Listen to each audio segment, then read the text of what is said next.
বিরোধিতা করছে তাদেরকে দলকে বলা যে দিদিকে আসলে বলবো যে দৃষ্টান্তমূলক শাস্তি দেওয়া উচিত।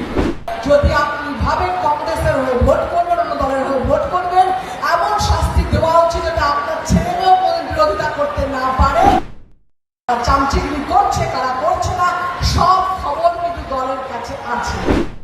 বলবো মুরারইতে যারা দলে থেকে বিরোধিতা করছে তাদেরকে দলকে বলা যে দিদিকে আসলে বলবো যে দৃষ্টান্তমূলক শাস্তি দেওয়া উচিত, যাতে বিরোধী আসনে থেকে বিরোধিতা করুন, আপনাকে স্যালুট জানাবো।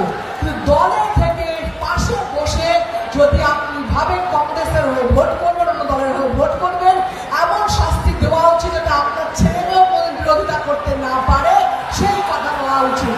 দলকে এবার সহ্য হবে, অনেক সহ্য করেছে দল, সেই মানুষগুলোকে চিহ্নিত করে, কারণ চিহ্নিত করা খুব সহজ। মনে রাখবেন মমতা ব্যানার্জি একটা রাজ্য চালায়, একটা মুরারবাবু ছোট জায়গায় কারা ভোট করছে, কারা ভোট করছে না, কারা চামচিগিরি করছে, কারা করছে না, সব খবর কিন্তু দলের কাছে আছে। সুতরাং এখনো সময় আছে। দলে থাকতে হলে দলের ভোট করুন, দলে না থাকতে হলে যেখানে খুশি যে কোনো দলে যান, আমরা আপনাদের সম্মান দেব।